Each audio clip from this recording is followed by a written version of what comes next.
बरसात की एक काली रात थी। आसमान में बिजली चमक रही थी और तेज हवा पेड़ों को ऐसे हिला रही थी जैसे कोई उन्हें जोर से पकड़कर झकझोर रहा हो। राहुल अपनी बाइक से गांव लौट रहा था। अचानक उसकी बाइक बंद हो गई। उसने इधर-उधर देखा।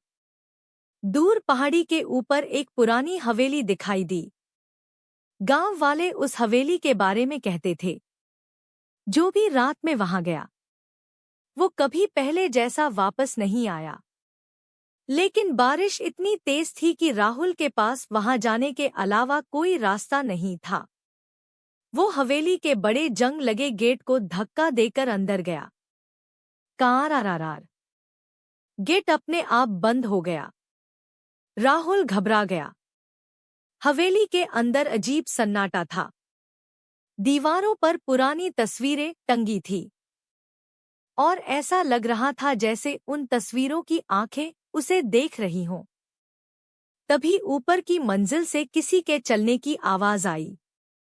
ठक ठक ठक। राहुल ने सोचा शायद कोई और भी यहां रहता हो। वो धीरे धीरे सीढ़ियां चढ़ने लगा। ऊपर पहुंचते ही उसे एक लंबा गलियारा दिखा। सभी कमरे खुले थे सिवाय एक कमरे के। उस कमरे पर लाल रंग से लिखा था, इसे मत खोलना। राहुल के हाथ कांपने लगे। लेकिन तभी अंदर से किसी लड़की की धीमी आवाज आई, बचाओ। राहुल डर गया। फिर भी उसने हिम्मत करके दरवाजा खोला। कमरे के अंदर पूरा अंधेरा था। जैसे ही उसने मोबाइल की टॉर्च ऑन की, उसका खून जम गया।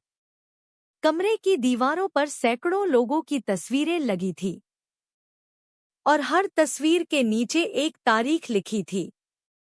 सब लोग गायब हो चुके थे।